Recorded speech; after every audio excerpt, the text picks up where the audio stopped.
All right. Hello. My name is Paul Holcomb. I'm going to be sharing with you over the next several minutes, discussing the resurrection. Ultimately, the resurrection, is it a myth or is it a miracle? And really, the question underlying all of this is really, is there good evidence for the resurrection of Jesus? And so, in the first slide I want to share with you actually comes to us from the Apostle Paul as he writes to the church in Corinth. And the reason I share it with you is because I think it's important for us to understand why this topic even matters, besides the fact that it's assigned. What Paul shares with us is this: he says, if Christ has not been raised, then our preaching is in vain and your faith is in vain. We are even found to be misrepresenting God because we testified about God that he raised Christ, whom he did not raise, if it is true, and that the dead are not raised. For if the dead are not raised, not even Christ has been raised. And that's a lot of verbiage from Paul. But in this last section, this is where he makes it concrete. And if Christ has not been raised, your faith is futile and you are still in your sins. Ultimately, what the Apostle Paul shares with the church in Corinth is this: if Jesus Christ hasn't been raised from the dead, it's not just that you don't have hope, it's really that we're really wasting our time if there's not truth or veracity when it comes to the resurrection of Christ. And so there are lots of objections, of course, to whether Jesus was bodily raised or not. The first one hardly seems academic in any way because it's just a basic human belief. The idea that a human being can be dead and then resurrected is simply, in so many ways, unbelievable. And frankly, it smacks more Harry Potter than it does truth in a cosmic God, to somebody that would lay down his life and then would leave the tomb empty. And so that's an objection that's a very base reaction from an average person, but certainly one that we would face in discussing a topic like the resurrection of Jesus. A second objection, a little bit more academic approach, is that there is a belief that, or that the belief in the resurrection came about much later than the event. Ultimately, what this objection is that Jesus wasn't really resurrected. And people didn't believe that initially, but as time went on, Jesus was more and more deified. The myth of Christ became larger. And in telling that story, ultimately, it just becomes a belief that gets cycled in over time. Another objection to the resurrection is just one that claims mass hallucinations. If you've watched the news or read a story at any point, you've seen someone that saw, like Jesus in their cheese toast, or they've seen like a statue kind of weeping of the Virgin Mary.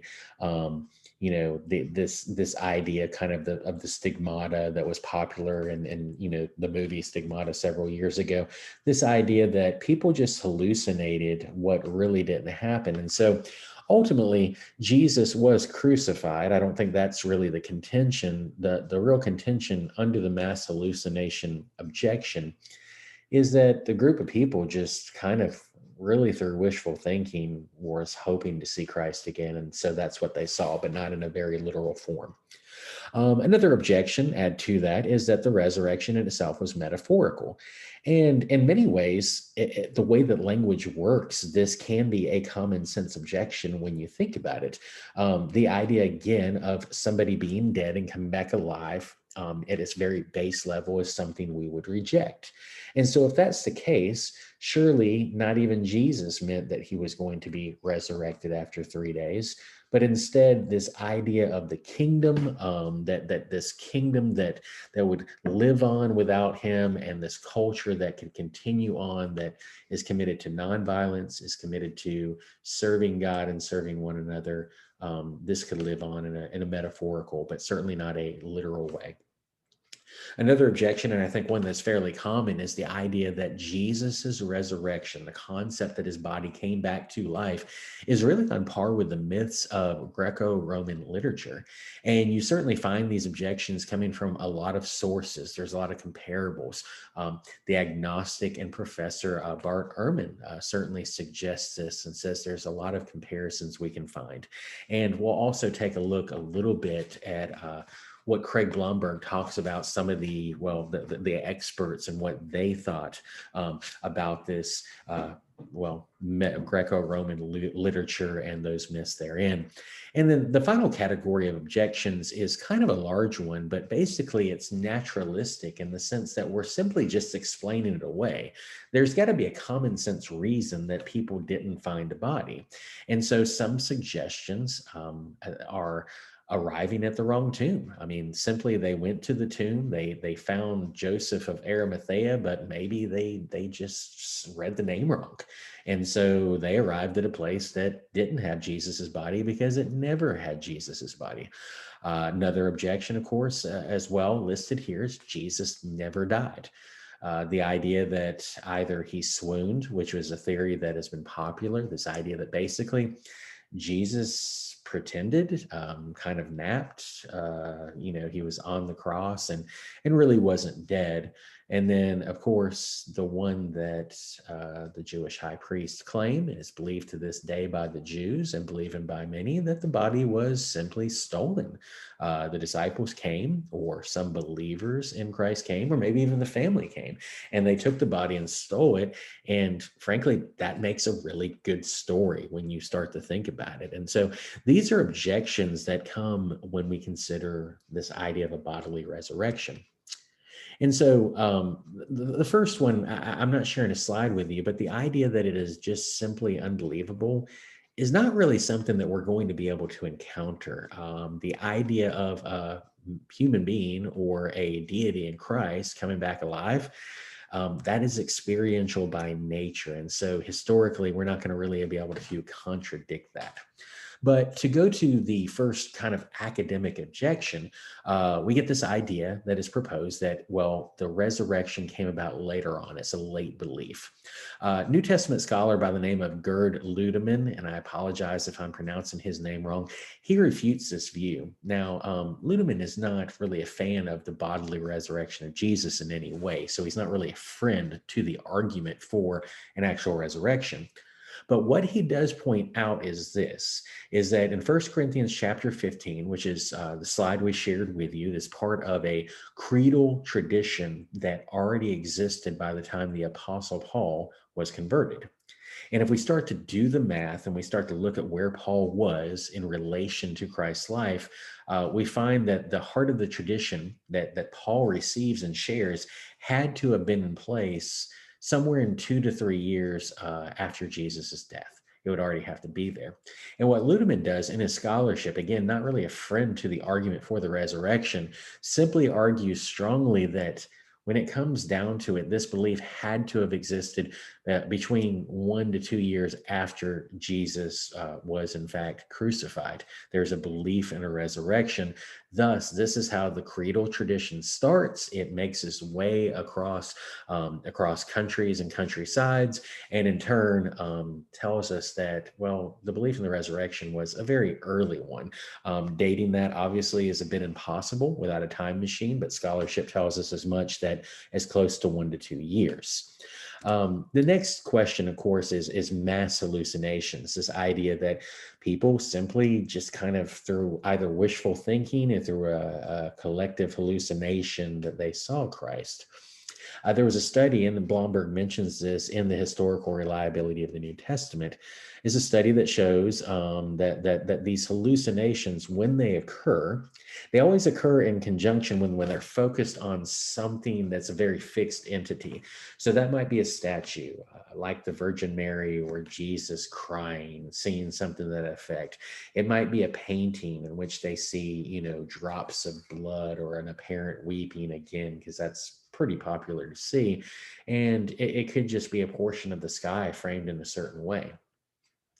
And what's interesting with that, though, is the Gospels do not record one central sighting, and thus it doesn't really fit the mold in any way of a mass hallucination. The sightings of Jesus are done in multiple different places and at different times. And the only thing that it shares ultimately through the accounts is people don't tend to recognize Jesus. And that seems pretty common sense since last time they saw him, he was beaten, battered, and bruised and ultimately crucified. As to the metaphorical, is the resurrection of Jesus meant to be metaphorical? Um, the answer to that really is that when it comes down to it, the idea of bodily resurrection is not really a belief in the pre Christian Greco Roman world. In fact, the Sadducees, the group that we encounter in the New Testament, they don't believe in the bodily resurrection, which is, of course, a point of contention in the Gospels. But for the Jews themselves, they did, in fact, believe in a bodily resurrection. That was a normal belief for them. And so the argument that if they were to, the Jews would co-opt this belief, it would have to start with somewhere in the Greco-Roman world. But the early Christians were Jewish. And because of that, they already carried this idea of a bodily resurrection, and thus they wouldn't be stealing the ideas. In fact, it would be these early Jews and in turn Christians that would spread this to the rest of the Greco-Roman world. And so the idea of speaking in metaphor, that's really a foreign concept when it comes to speaking of bodily resurrection. The next one that just bring up is based on myth. Because there are stories, as stories are, that certainly do parallel Christ, and that's just the way the narrative goes. But David Litwa, his research focused on such myths, and he focused specifically on Asclepius, Heracles, and Romulus. And there's great chance I didn't say Asclepius correct, but I do apologize for that. And while we can compare their stories, they're not really analogous. This is more of an apples to oranges kind of argument because, and this is what Craig Blomberg points out, none lived as actual humans. And so this is the equivalent of us comparing, a cartoon, swinging a hammer versus a carpenter in real life swinging a hammer. Obviously, these are going to be different kind of scenarios. One can smash his finger, it turns red, it balloons up as in a cartoon. Whereas, well, the man swinging the hammer and hits his thumb, that's a totally different scenario. Also, in his research, what he does ignore as well is that none of those people mentioned really appear to a large group of people. They will, in some instances, show themselves to people later on, but that's really not the norm. And none of these were founders of a religion. I mean, with Romulus, we get that he's a founder of Rome, but ultimately, none found a religion.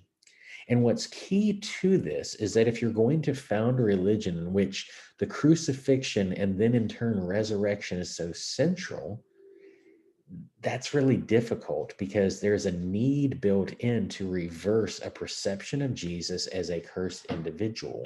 In fact, you can find in Deuteronomy chapter 21 and verse 23, it says, the one who is killed on a tree, who hangs on a tree, is cursed. And so, as rabbis would do, they interpreted looking to what the cross was and viewed that as a tree, and that whoever was crucified was in fact cursed, taking it from that Deuteronomy passage.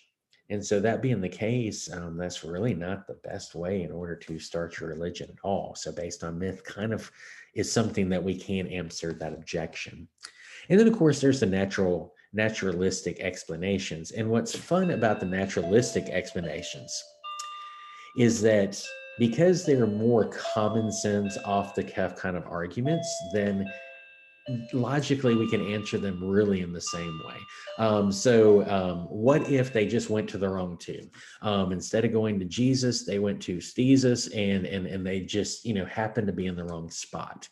Well, if they went to the wrong tomb, there was a lot on the line, especially between them and for the Jewish authorities that ultimately led to the demise and killing of Jesus.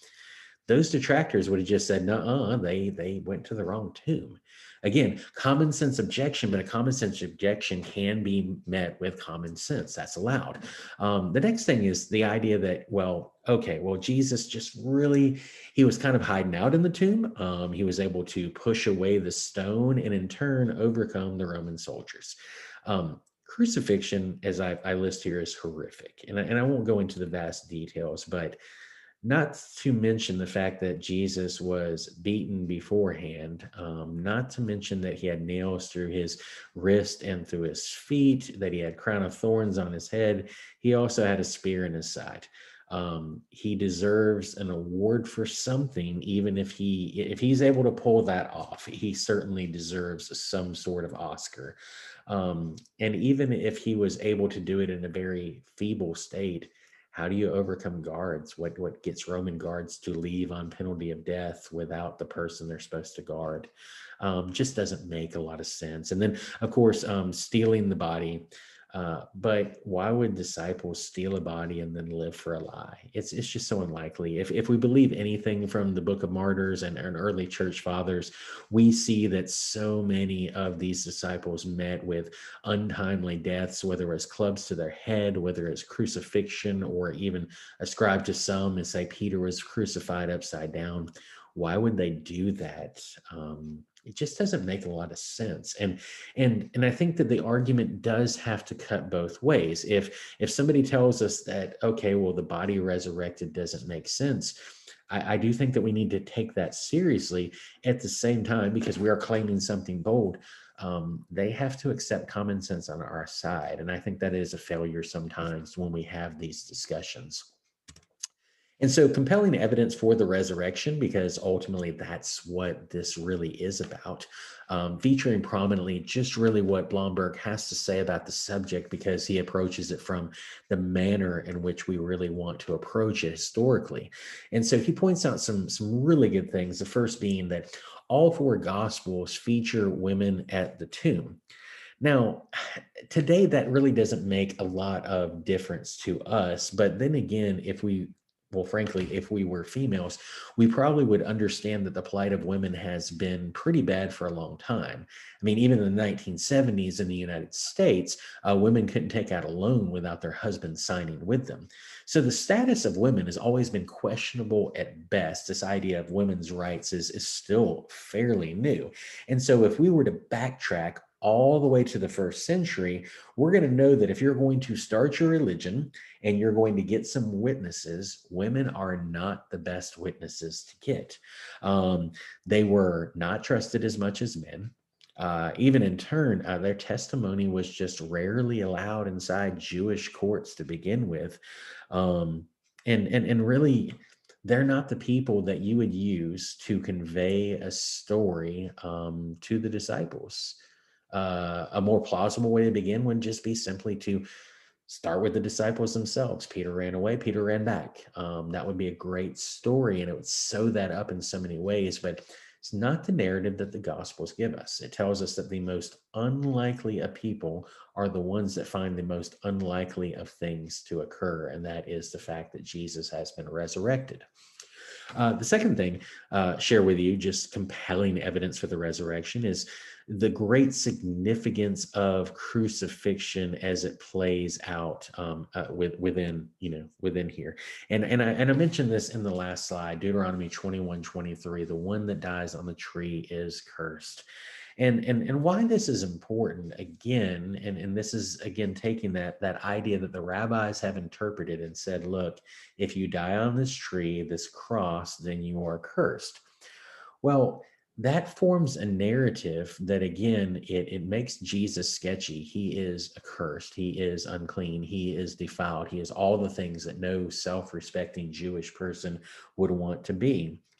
So in order for people to follow him, to abandon all, it's going to take something that's supernatural to believe that not only Jesus is Messiah, the anointed one, but he is a divine Messiah, come back from the grave. The next thing to share with you is that the disciples are very bold, and that's what we see in the Gospels. And part of the reason I would contend that the Gospels really ring so true is because they do so many dumb things. Characters in a book, they might do something silly as a plot point, but they don't make it their habit. Whereas when we read what the disciples do, primarily at the Garden of Gethsemane, when Jesus is praying and he asks them to pray, they're asleep.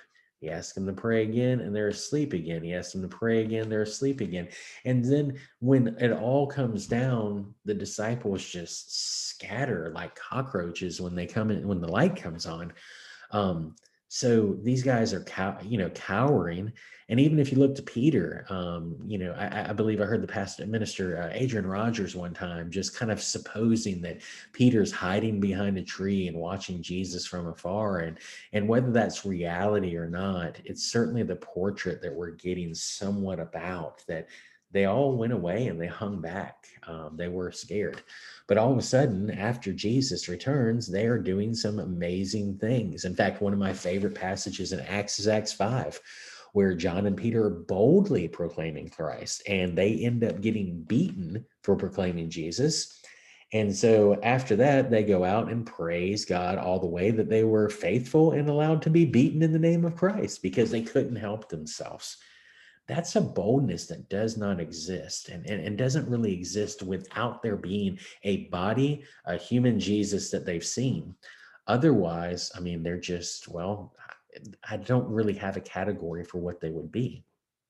And so we find them preaching Jesus in the presence of Jewish leaders, saying he is the only name of which they can preach. That's a different story. And when people change, it takes something cataclysmic, it takes something big. And what I would argue is it would take something real. Another a bit of evidence is that the Jews changed their day of worship from Saturday to Sunday. And this is such a huge deal because the basis for the Jews and what the Sabbath is. Remember the Sabbath day to keep it holy. 6 days may you work, but on the seventh day you will rest.